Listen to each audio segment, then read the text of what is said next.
Well, you guys ask me all the time about ways that you can disciple your young children, and I want to tell you about something I found that I think you're going to love. I am always searching for curriculum that's theologically solid, rich in apologetics, and wait for it, easy to use. And that's why I'm excited to tell you about the Answers Bible curriculum for homeschool from my friends at Answers in Genesis.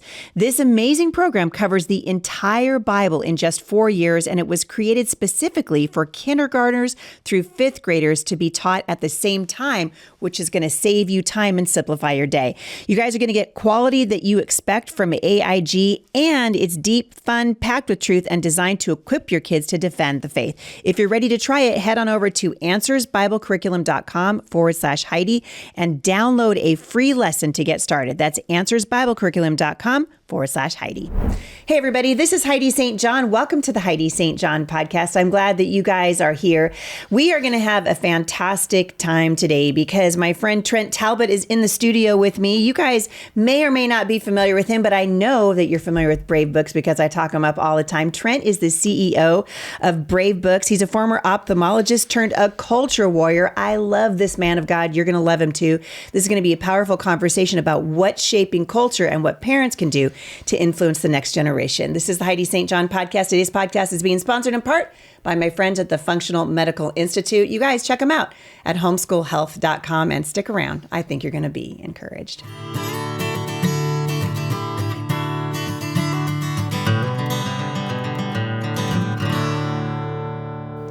Hey, everybody. So thank you for taking time with me today. I know you guys are busy and you got lots of things to do, and I really appreciate you taking some time to spend with me. I am this weekend at the Illinois State Homeschool Conference. If you are living under a rock, you may not be aware that homeschooling is under attack in the great state of Illinois, and they've just had a tremendous victory there. We're going to be talking about that this weekend at the Homeschool Conference. If you are anywhere around the greater Chicago area, come out, and I think you're going to be encouraged. HSLDA will be there. Of course, I'm going to be there. I think it's a really important opportunity for us to come together, talk about what the issues are and why the left keeps trying to put a stranglehold on homeschooling. You guys have heard me say this a whole bunch. The homeschool movement is a freedom movement, and that is why the left hates it, because they want control over the narrative that we give to our kids. And so I hope you guys will join me at the ICHE convention. The next weekend, following weekend, I will be in Harrisburg, I believe. Harrisburg, Pennsylvania. I'm going to be in Pennsylvania. Okay, I know that for sure. And I will be speaking for that conference there, leaving a little bit early there to fly to Dallas to speak for the Young Women's Leadership Summit. And you guys, this is what I love about this time of year. There are so many awesome people out on the road right now trying to encourage you guys. And my friend Rob McCoy told me a long time ago that his job when I was running for Congress was to pick me up, dust me off, and throw me back in the ring. And that's what we're going to do for you. So come on out, and we're going to pick you up, dust you off, and throw you back in the ring. I'm going to end my speaking season at the White Rose Resistance on the 21st of June. That is going to be a phenomenal event. All of those events are linked in the HeidiSt.John.com events section of my website. After that, my entire September is full. October is full. And don't forget my women's retreat on the Oregon coast, October 10th through 12th. All right. Without further ado, I am so excited to have Trent Talbot in the studio with me. Trent saw an agenda.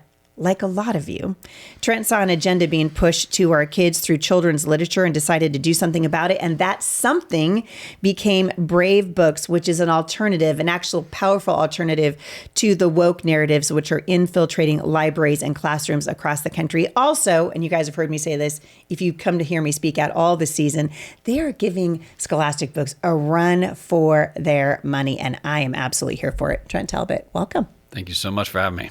So this is exciting for me. Yes. I'm a super fan.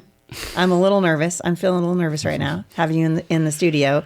You brought your trusty helper with you, so you're not alone. Yes, so that's good. Thank goodness. Yeah, that's good. We need them. Tell me a little bit about you, and because you've been on my show before, but this is the first time you've been here, right to Vancouver. Beautiful studio. Yes, it's amazing. A little bit about me. I'm 40 years old from Texas. Just a baby. Yeah. The reason I'm here is because 4 years now, I had my first daughter, Charlotte, and I was a happily practicing ophthalmologist at the time. And when she was born, for the first time in my life, I saw like what's going on with our kids, and if there's a real agenda to try to push ideas on them, and to, how'd you see it? It was not difficult to see. So like when she was born, it was just like one thing after another every single day. So for instance, Anti-Racist Baby was the #1 book on all of Amazon. Isn't that right up there with the Feminist Baby? Yeah. Yes. That's another favorite of mine. Feminist Baby. Right.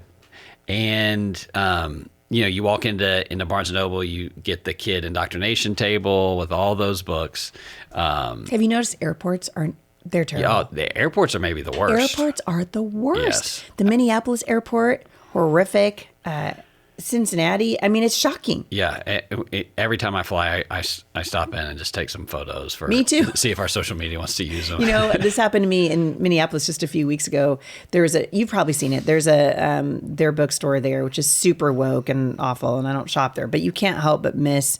They have an entire window says, we stand with the band. Did you see it?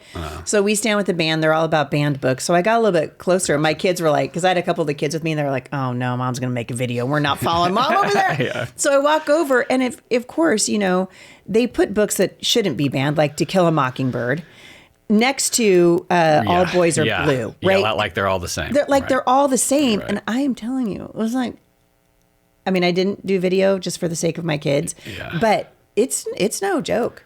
Yeah. I'm hoping at some point soon. It seems like the country's starting to get away from that, but you still see it, really everywhere. Mm-hmm. So yeah, I was just experiencing that. I saw that trailer. I was literally holding my daughter in my arms. She was napping. She was like a week old. I saw that trailer for the film Cuties that aired on Netflix. And it was just like over and over. And it makes you sick. Yeah. It's sort of like when you get a new car, you see that all of a sudden you start seeing that car everywhere. Mm-hmm. I was just seeing this everywhere. And I just, for whatever reason, I quickly had an idea, or I saw that, me as a parent, I needed a company, a brand that I trusted, that aligned with the values that I believed in, so I didn't have to read every book that I put in front of my kids. And the way publishing has worked and still does is most publishers will just like publish whatever. I mean, I know there are some solid publishers, but I didn't know who they were, and most people don't. Mm-hmm. So they're hard to find, and they're hard to find, I would say, even in Christian books. Yeah, exactly. I'd go so far. I mean, I work with Tyndale. I think one of the most solid truly Christian book publishing companies. But just because a company says it's Christian, right? Yes. I mean, yeah, it's like colleges. Yes, exactly, and if you were asked the average, if you surveyed 100 parents, how many have heard of Tyndale? Probably 0. And so I wanted to. I thought. Ouch. He just smacked down my publisher. I'm pretty sure on my podcast. Nobody knows. Ron. Nobody knows publishers. They know books and they know titles and authors. But as a parent, you can't. I didn't want to read every book. I wanted to have like the little golden books, but that helped reinforce, values I believed in, and were like modernized, that were really fun, that kids could get lost in. And so this idea just was percolating for, I don't know, probably 4 or 5 months until I decided, I'm going to give it a go. And I decided to start it with 4 or 5 people from my church. And we started just writing stories, reaching out to authors, and then, it just resonated, it filled a real need that was out there. And then it's been a fun journey ever since. Yeah, it's kind of an amazing thing that's happening too, because and I think this was the Lord, right, who really just allowed you to read the room and hit at just the right time. Because I don't know that this would have worked 15 years ago, because people weren't aware. I was just a couple weeks ago, I was in Florida, and that's a massive conference. I mean, there's 15,000 people at that event. Mm-hmm. And I was talking about Brave Books at one of the sessions I was doing, and I asked him, how many of you grew up reading scholastic books? How many of you guys remember those cute little, really thin, paper flyers and we were so excited. Like, they would pass them out, and we were like, we're going to go pick on a book, right? Yeah. I said, that company is evil. I'm sorry, but it is. Like, the stuff that they're pushing to kids in those flyers. It's really awful. So how many of you remember it? They all did. And I said, how many of you are familiar with Brave? And the room erupted in applause. It was phenomenal because I think parents realize, I mean, it's voices like mine out there saying, hey, we got to do something different. And I think that the left has pushed it so far now that they're starting to see a backlash. Yeah. Would you agree? Yes, definitely. You know, we were talking before air that this may be the first June in 10 years that Target's not going all out with all their crazy products. Okay, so I mean, I don't know if Melissa's been to Target, but I hear a rumor that Target has replaced their Pride section with the I Love the USA section. Like all America. Like there's some lady, I was watching Instagram last night, doom scrolling as one does. And I'm seeing videos of people in Target and they're like, can you believe especially the white liberal women, I just can't, I don't feel seen anymore. Yeah. This is not my flag. Because she wants the trans flag, right? You live in the United States, but the United States flag's not your flag. Anyway, when we're done here, I'm going to go down to Target and see what I see. Yeah. I'm going to make a video. See if it's real. Yeah, see if it's real. I mean, maybe it's a unicorn. Maybe it's not real. I mean, they say for every action there's a reaction, and I feel like it just got too over the top. Everybody's exhausted with it, and we're ready boys and girls sports. All these things just left people just not wanting to hear any of that anymore. And I could see a world where potentially Brave Books is in Target. Because the people, the publishers, the content creators that were given that opportunity sort of went along with something that they probably knew wasn't good. And so, it seems like the culture's shifting back in a better direction. Yeah, I agree. The pressure, you and I were talking about this a little bit before we started recording, the pressure on the traditional family to sort of conform to this new narrative over the last, absolutely before, Obergefell versus Hodges, before the Supreme Court's decision to legalize gay marriage, the traditional family's been under assault for generations. Yes. Right? We legalized abortion, 1973, and then we have gay marriage, everything that God says about the family, out the window. We're noticing now it's June. And for the last 5 years, every time June rolls around, I'm just like, okay, kids, we're going to stay in the house.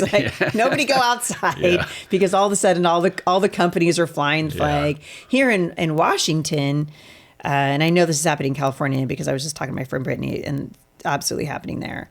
The fire departments are flying the transgender flag. It's insane. Like when you pull out of here and you go down the street you'll see the fire department with their big stupid trans flag. I feel so much pain for those firefighters because I know firefighters. Right. I think most of the firefighters are really going to make me wear that. And they're their badges and everything. Their badges are rainbow badges. The buses in Vancouver now are rainbow buses. It's so awful. And I think families have felt like I don't even know how to fight back against this. I don't even know what to do. Another thing we knew to do was to shield our kids. And I don't necessarily think that those threats are going away. I think they might be lessening or maybe reinventing themselves. How do you see, or what, I guess, what or would you say are some of the biggest threats that you see really taking aim at the traditional family? Well, I think about this a lot, and to me, there's probably three main vectors, I guess, of attack that have been going on for over 50, maybe 70 years. And one is economic. It's becoming increasingly difficult to raise kids with a single income. And so that's a big one. The trend of thinking that your job or your career defines you, and so the willingness to leave to go to college, leave to go find your dream job, which separates especially you, on women. Yes, which separates you from your extended family and that support, and then it's you and your spouse and kids, and you're sort of isolated, and raising kids is it's no easy task to do by yourself. Dude, my son and his wife are getting ready to welcome their first, which just happens to be twins. and they moved 3 hours away from both sets of parents. And I'm just like, come back. Rookie mistake. Rookie mistake. Yeah. I mean, I'm excited for him, but on the other hand, I'm like, Hillary Clinton, and I'm no fan of Hillary Clinton, but she was right in that it does take a village. It's just you better be pretty darn sure that you know the village and the village shares your values. Otherwise, because we need each other. Yeah, exactly. And then the trend that's been happening, you're very familiar with this, of just outsourcing the raising of your kids to the government. And so all those three things to me have like set the foundation of having a weaker family that's opened the door to some of these newer things like screen addiction, social media, books that have inappropriate content, TV shows, all of these things. But it starts at the foundation, and if the family is weakened through all of these sort of core ways, then the mom's going to need to put their kids in front of the TV. Their mom's going to need to send them to the government, and then that opens the door. So it starts with what's been happening for over 50 years. I think that's where the real solutions lie. I think like what the service Brave offers to those families who are stretched thin, and as we do offer a tool that parents or grandparents can give books that hey, if you're making dinner, you need an hour to do something, you can give some safe books to your kids that will hopefully build up their character as opposed to lead them astray. Yeah, and it's shaping values. I know you think that, like I do, that the family is one of God's primary tools for shaping the next generation, and I'm wondering if you see that. Like a recognition of that coming back to the culture at large. Well, I definitely agree that the family is, it's the oldest institution that we have. I like to think of God sort of like taking our soul and putting it in this realm to learn and get challenged and develop. And he uses a lot of different means to do that, and there's a lot of ways that he teaches us, and to me there's nothing like, he uses friendship, work, all these things, but there's nothing like the family. It's like you put in a bunch of rocks with jagged edges in one of those rock tumblers, and they just bang against each other. Where I've got my needs, my wife has her needs, my kids has needs, and you're just banging up against each other all day. Yeah, you're right. Until the Lord, if you're saved and the Holy Spirit's working, he gives opportunity after opportunity to start smoothing those edges. And to me, there's just nothing like the family to grow. And, yeah.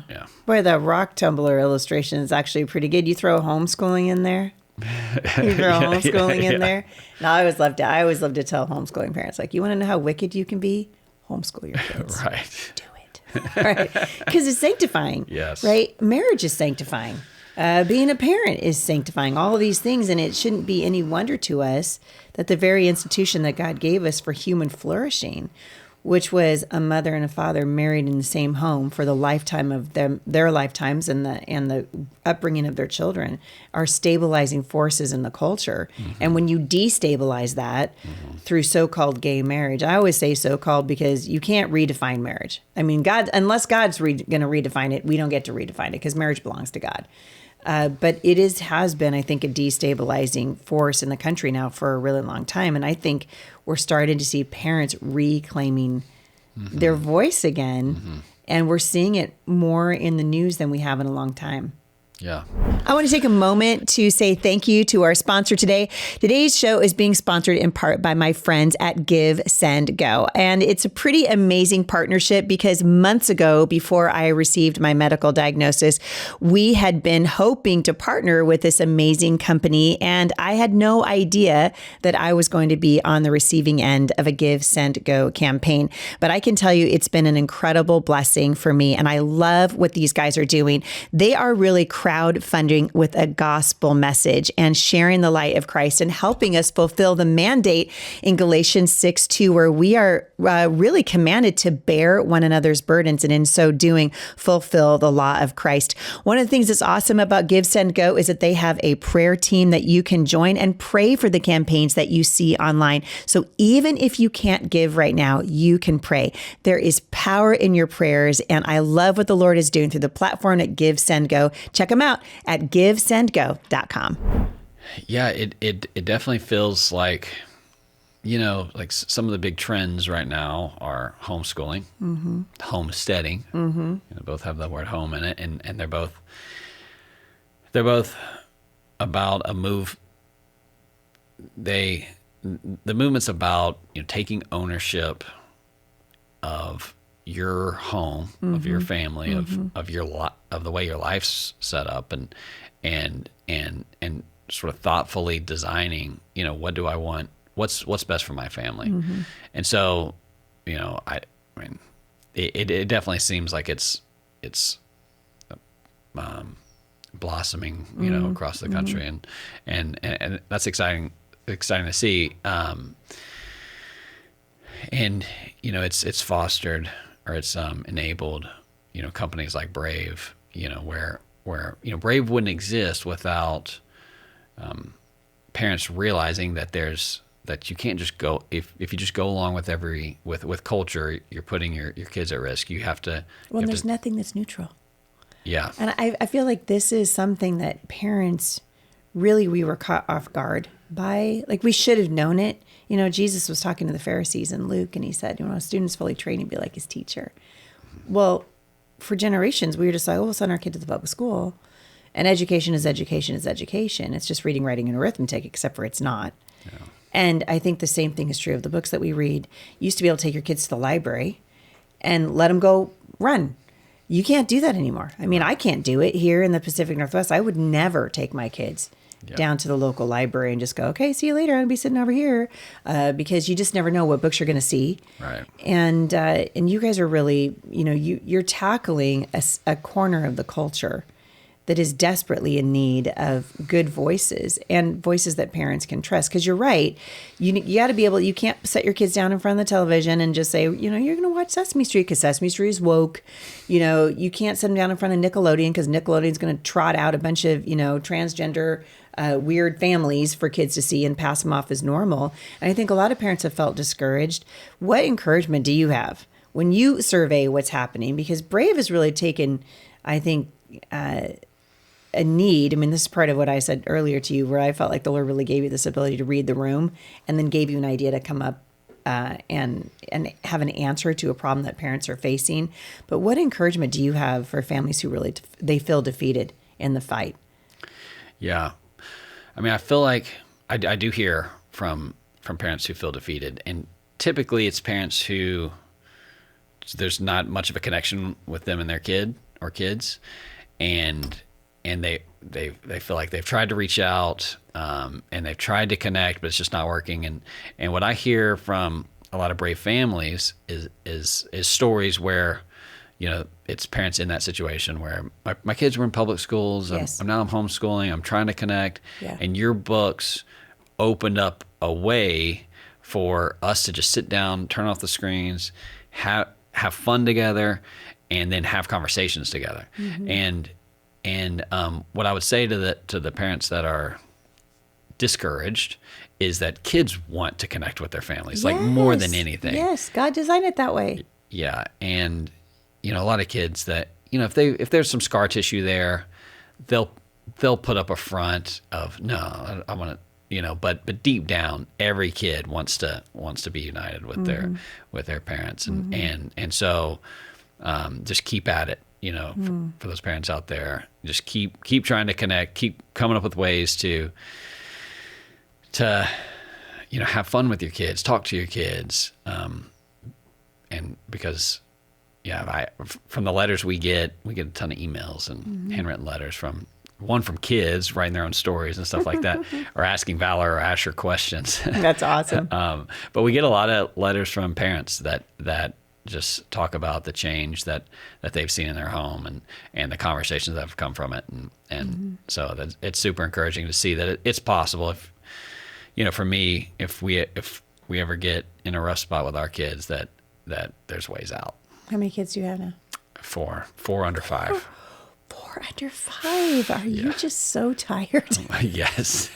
Yes. I said to someone the other day, I said, I'm getting some sort of sinful joy out of watching my kids parenting toddlers.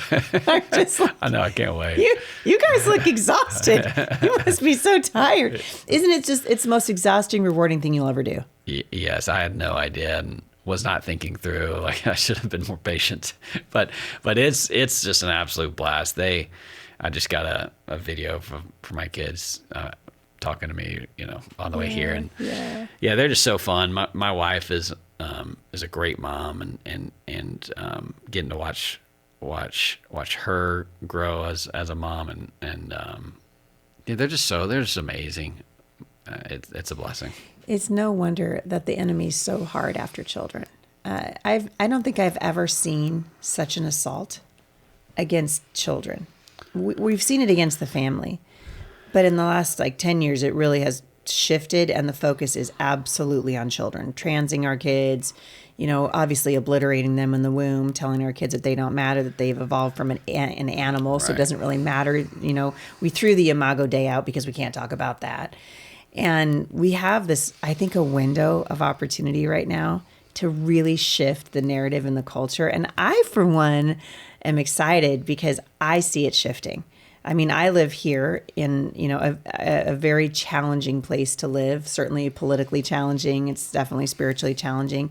And even here, we're seeing incredible strides. People coming back to the importance of the family and wanting to do things again as families. And we're seeing voices lifted up that are saying, hey, actually, motherhood is more than just a stopover on the highway of life. And fatherhood. I mean, and we're reclaiming the month of June now. June is, we're trying to reframe it as a life month. Let's celebrate the family. Let's celebrate life as God gives it to us. I think we have a real opportunity to do that right now. I want to, before I shift into my next topic with you, I really want to talk about your idea for Brave and how you kind of used influencers. It was a super genius idea. Where did that idea come from? Was it Zach's idea? Tell the truth. It's all Zach. I knew it. Well, I basically took a break from my career as an ophthalmologist, and that was some long conversations with my wife. And so if I was going to do that... Did you have your own practice? I didn't have my own practice. I worked with my brother and another gentleman.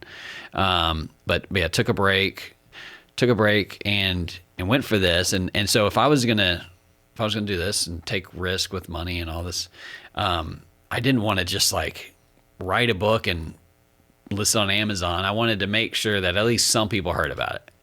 And so reached out to a ton of different influencers out there who would potentially be open, and had some people respond back that they love the idea, would love to get behind us, and then thankfully that's really all it took, was getting some people to hear about the idea, and then it just tapped into a need, and then we were off to the races.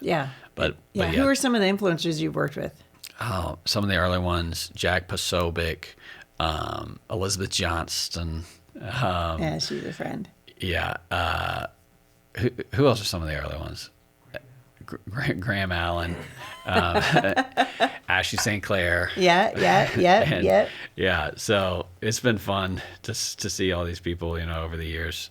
But yeah. And so the idea is, tell parents. So there are going to be lots and lots of people listening to this that are like, "What is Brave Book?" So tell us a little bit about the saga, the series, and sort of how it works. So I don't think there's a publishing company like us where we didn't know what we were doing. We don't come from publishing. I was doing eye surgery, so I didn't really know how this thing works. Eye surgery to publishing books. Well, that's fine. But, most publishers, they release single books. They put it on Amazon, Ingram, and it gets in bookstores. Mm-hmm. We really did everything direct to consumer through a subscription model. So bravebooks.com, you go and you subscribe. You start with our first book. The first book in the series now is Brave as a Lion. and then it takes place in this world that we created called Freedom Island.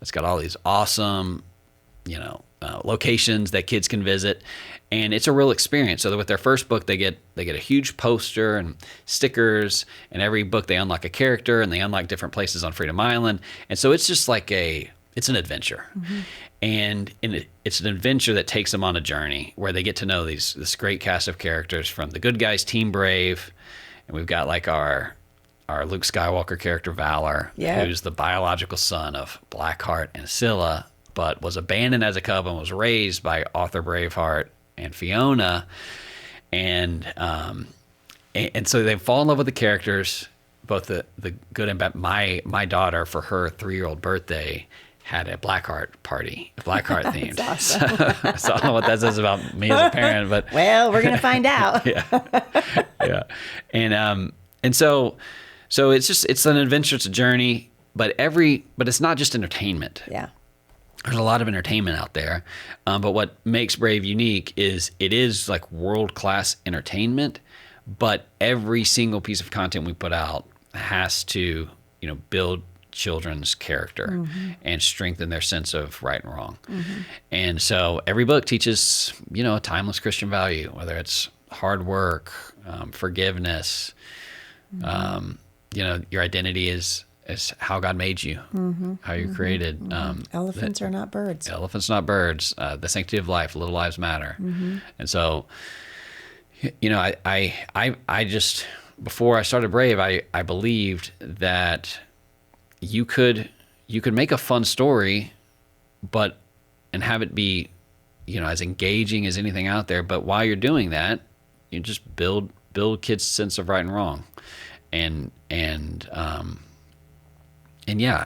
so it takes more work to sort of deliver these lessons but it's worth it. The good things are the hard things. Yeah. I think, everything that's worth doing in this life is going to be difficult. Marriage, yes. Raising children, if it's worth it, it's going to be a sacrifice to do it. I was reading, I told you, to my granddaughter, Juniper, the other day, and we were reading a story about a little kid that went to school, and there was I can't remember the name of the story, but there was a sheep was supposed to be the teacher, but it was really a wolf. Oh, yeah. Do you remember the name of the story? Yes. That was Zach's favorite book. Zach, that's your favorite book? It's the Candy Cavern. Yeah, yes. Candy Cavern. Yes, and I loved it because what you were teaching, because I actually stopped reading at one point, and I said, Junie, why is it unwise for these children to be eating all this candy? And she said,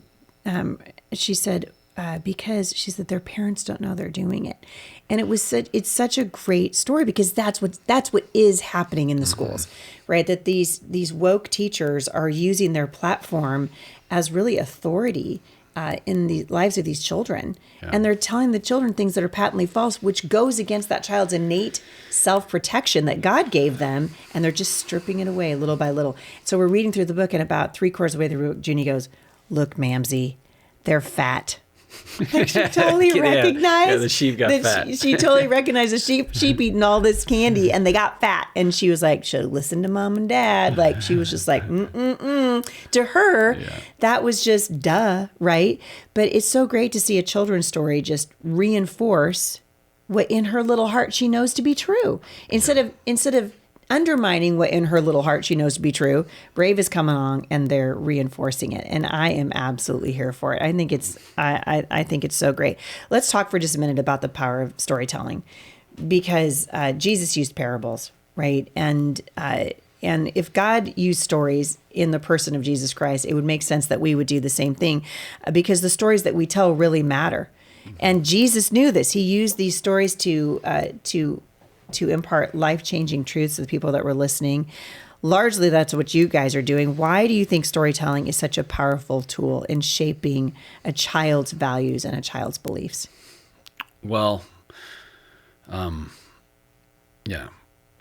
before I started Brave, one of the things that sort of pushed me over the edge was I read a study, because I was a doctor, and I would read still studies. A doctor. Yes, I guess I still am a doctor. Yeah, and one study I read, it was about 140 undergraduate students. They got broken up into two groups, and half read one chapter, or read maybe it was 30 minutes of Harry Potter, and the other group read 30 minutes of Twilight. And then they went their way, they came back over a period of time, and they asked them a bunch of random questions. But what they figured out is that the group that read for Harry Potter for 30 minutes rated themselves higher in their likelihood that they would be able to move things with their mind. So, so just like they did with their wands, they thought they'd be more likely than the general population to move things with their minds. The group that read Twilight thought their teeth were larger than the general population, and so it's horrifying. Yeah. So what this shows is just a truth, is that when you get lost in a world, in an imaginary world, you take on the character's reality, and you actually take on their identity. And music is the same way. What was that? Music. Yes. Yeah. And so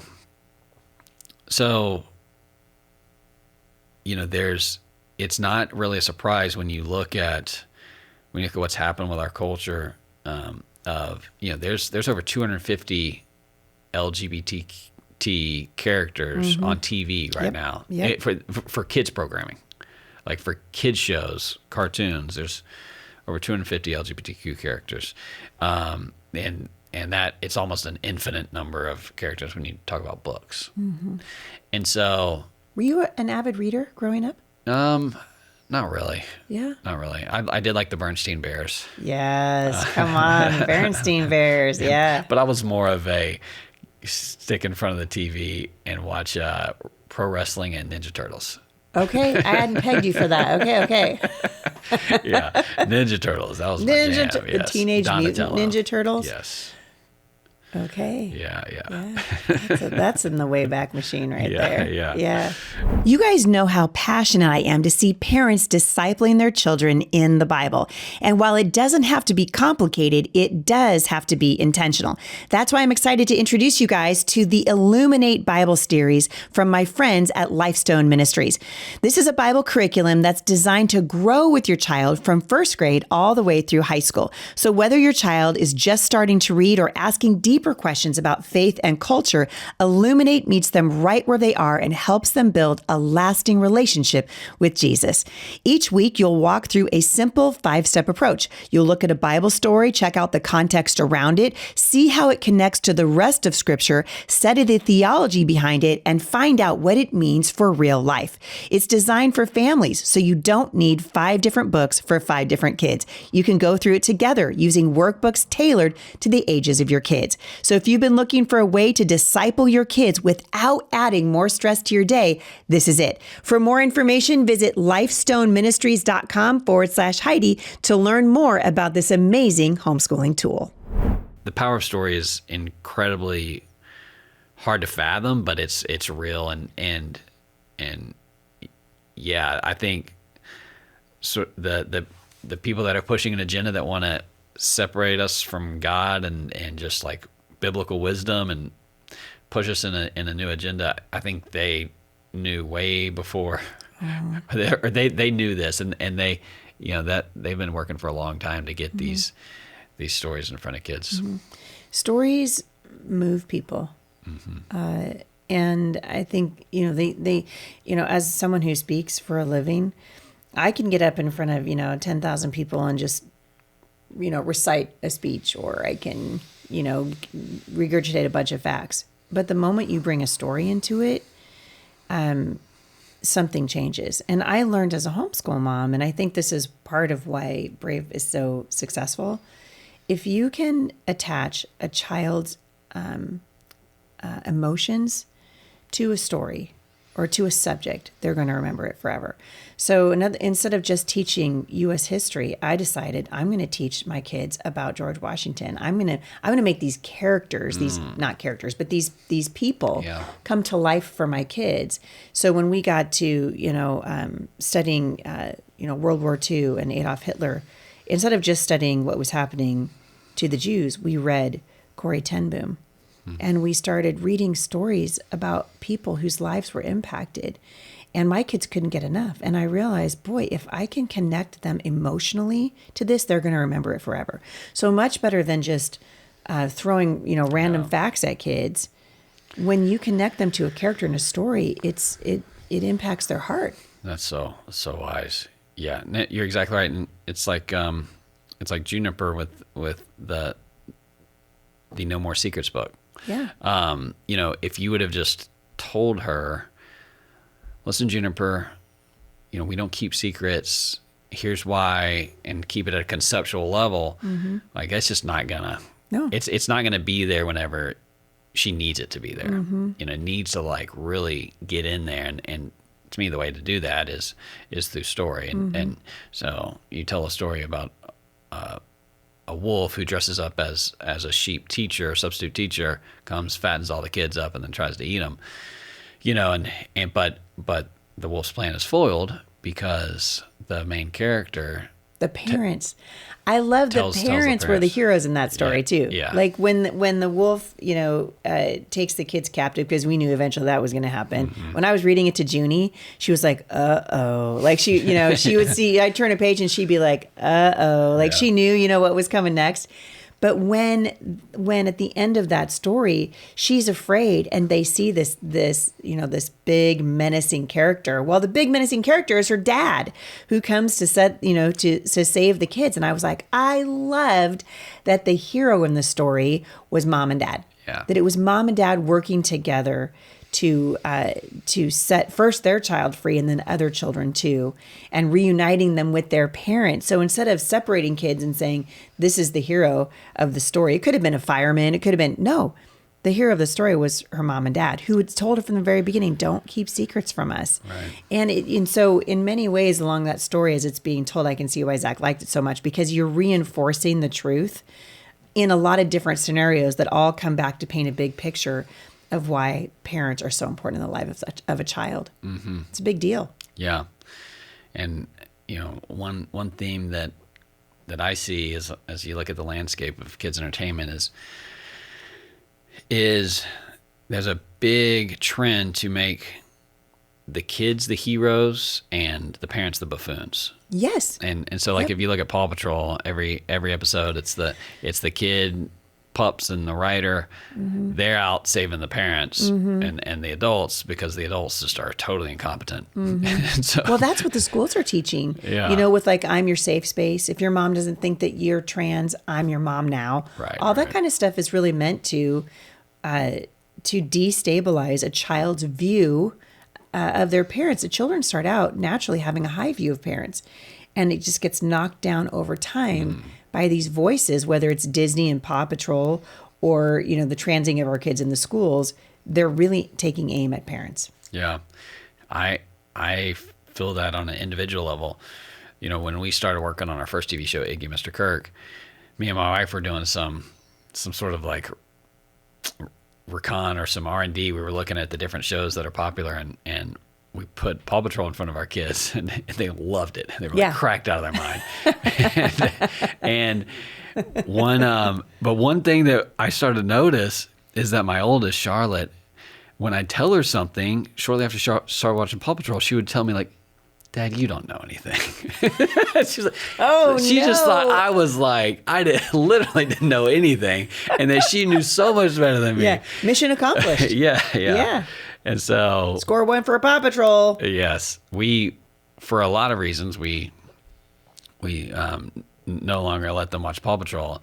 It was the fact that it was just overstimulating. Mm-hmm. Like they just lose self-control and act out and all that stuff. And so we learned a lot. Probably not the best way to learn, to sort of experiment on our kids. Well, we didn't realize that's what we're all doing. Yeah. But yes, you're exactly right. That's a real important thing that I think our stories that we tell kids should reinforce, is that parents are God and parents are your safe space. Mm-hmm. Yeah. And as we've seen, even legislation, a lot of the stuff that's in the culture right now is really, it is geared at taking away a child's natural, it's innate in children to have a sense of, they have boundaries, children have boundaries, and we're watching these adults around them who really can't be trusted at all, just slowly but methodically removing a child's natural boundary and a child's natural protectors. And we do this through the schools. We separate children from their parents all day long. It's another reason why I'm such a proponent of homeschooling. And I think, boy, if you can put your children, if you can give them rather access to life-affirming things, books and movies and TV shows and that kind of thing, because the reality is we live in 2025. We're not going to just get away from it. I don't know very many parents who don't have a TV in their home, although I do know a few. I don't know very many. And I think what you're doing is so important because you're giving tools to parents to say, hey, we understand these are tools that you're using. Here are some tools that are going to be life affirming and actually point your children back to you as the authority in their life, which is so important. Yeah. Yes. Yeah. I mean, that's really what we try to, that's one of the check boxes we look for with everything that we do. The books are meant to bring the family together through obviously turn off devices, all gathered around a story. And then in the back, we got the games and discussion questions to foster conversation, have fun, just fun together as a family. But then, as we're expanding and doing more, our first TV show, it's a family viewing show that really is good for a broad age range. And then we just released Brave Plus, which we've got our little family night, family movie night. So this is kind of what's next for Brave, right? You guys are doing Brave Plus. Tell us a little bit about it. So, we started with the books. We wanted to create a way for our books to come to life with a TV show. So we did Iggy, Mr. Kirk, and then we were looking at the landscape, and we were just like, of the different streaming platforms, and we're like, man, there's really not the perfect place for our customers to, because we know what our families want, and to me, what I wanted as a dad is I wanted an app that I could just give Charlotte the remote and just let her explore. Everything on there was highly vetted and nothing overstimulating, and so that's what we built, because we know that there's a lot of parents out there who we started off the show, they're being stretched, and that, man, if they had a streaming platform that was trusted and that wasn't gonna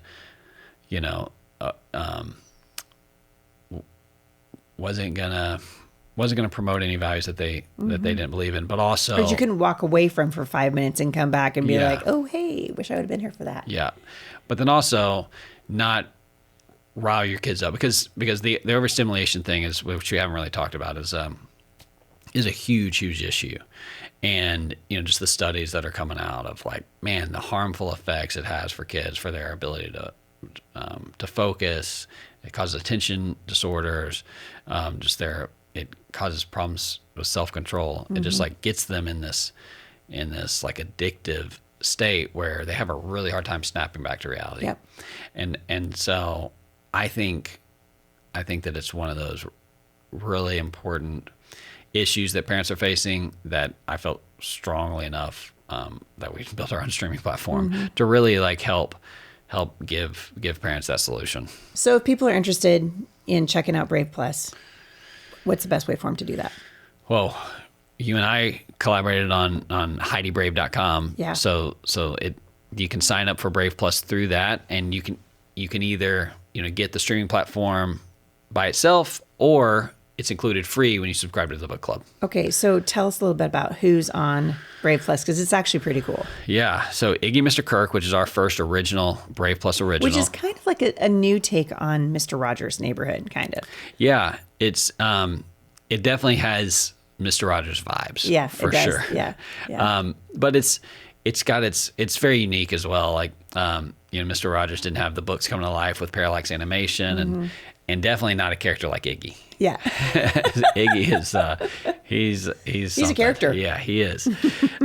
So we have Iggy, Mr. Kirk. We've got just some classics: Bob the Builder, Madeline, Franklin, Little Bear, Strawberry Shortcake. Strawberry Shortcake. I love That's Strawberry my daughter's favorite. Shortcake. Yeah. Oh. Yeah. So you go back to some of these older things. Like, I guess there's a concern from some parents that they won't hold up. They hold up, and they just don't. They don't cause, they're just not built to be addictive. Back then they were built to like tell stories and teach kids. And it really is. I mean, it's nefarious how the new shows are made to be addictive. Like, and if you talk to, people who built platforms like Facebook, they know exactly what they're doing. And a lot of these guys won't let their kids on these platforms that they built for other people's kids, right? And I think when you put your children in front, I don't care what it is, in front of anything, you better be sure how it's affecting their heart first, because the Bible says that everything flows out of the heart, but then also their mind. How is it teaching them to process things? Is it overstimulating? Is it going to give your kid, ADHD tendencies, all the things that we didn't think about? And when people say to me, well, those are old fashioned shows, nobody's going to want to watch it. What I discovered with my kids, and I'm seeing this is true with my grandchildren too now, because my oldest grandson is 12, dude. I am feeling a little on the old side. They will come to my house, and if I put the old shows, and I'm talking old, like from the 80s, Strawberry Shortcake, that kind of thing, they love them because they really were crafted for children instead of adults crafting something for adults and then giving it all kinds of bells and whistles to attract a child like a fly to a light, Yeah. I feel like that's maybe the difference. That's very well said. And the other thing is, animation was a lot more expensive back then, and just the production costs were much higher. So if you're going to spend a ton of money back in the day, you wanted to really think through those scripts, and you wanted to really tell a story. And just the storytellers back then, I feel like were better, and the stories had more depth.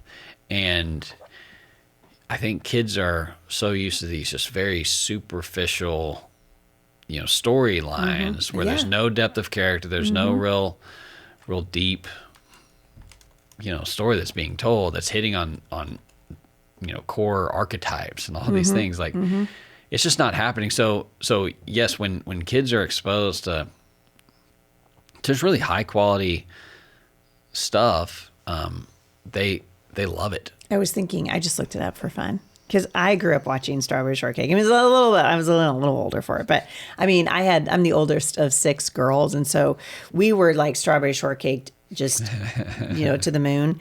And I was thinking, who's the villain? I was thinking, I feel like it was the peculiar purple pie man of Porcupine Peak or something. Dude, I am right. There he is, the purple pie man. Sour grapes, check it out. Raisin cane. Yes. Remember that? Yes. Licorice whip and candy corn, and honestly, those characters, because they were so good at telling a story, they evoke emotions. Yes. I mean, I'm pretty mad at that purple pie man. But and it was never damaging. Like we were learning good things instead of somebody pushing this sort of tacit approval of a lifestyle that we knew would go against the Word of God. These aren't doing that. They're just great stories for kids. And you guys have brought them to Brave Plus, which I super love. So it's Heidi Brave. Is that it? Heidi Brave? HeidiBrave.com. HeidiBrave.com. That's where people can go. And they can sign up. If they sign up to become a part of the book club, they automatically get a membership in Brave Plus. Yes, for free. That's awesome. Yep. Yeah. So awesome. Yeah. Our goal is to turn the book club into just such a good deal you wouldn't imagine saying no to. And we feel like it's basically there. You get a new book every single month. Your kids go on this journey. It's interactive, does all these things, and now Now you get access to Brave And they have Plus. my book too, The Mouse and the Sea. That's right. Yes. Classic. Yeah, it's a classic, The Mouse and the Sea. Really cute. I met a little kid out on the road a couple of weeks ago who came up to me with the book and wanted me to sign it. And I am a lot like just the looks in these kids' eyes, and they're just loving the stories. Yeah. They really are. It's just such an awesome opportunity. Well, Trent Talbot, I'm so happy that you made the trek to Washington State to do the show with me. Thank you so much. Me too. And thank you for caring about kids enough to give parents the tools to give them entertainment options that are actually life-giving. Such a blessing. Well, it's been an absolute pleasure and a blessing to me. So, well, let's do it again. Yeah. I appreciate it. Thank you. All right, you guys, I hope this has been encouraging to you. Remember, you don't have to win the culture war in a day. We're not going to win it in a day, but we can start fighting it in our own homes. This is just a really great way to do it.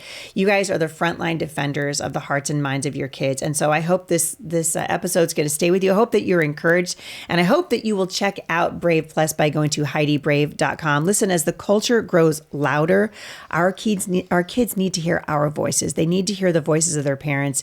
And we're teaching them to hear the voice of the Lord in their lives. So it's truth that's spoken in love. It's spoken through stories. It's soaked in scripture, and it's courage modeled in everyday moments. That's exactly what Brave Plus is doing and Brave Books is doing. I'm super excited about it. Check them out at HeidiBrave.com.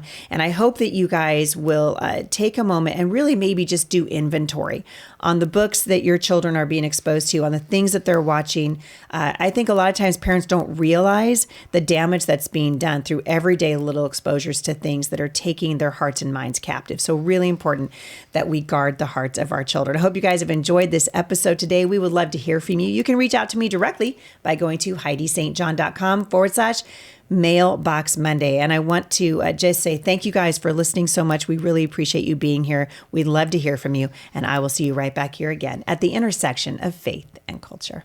Parents of teens, listen up, because I have found an awesome Bible discipleship program that I think you're going to love.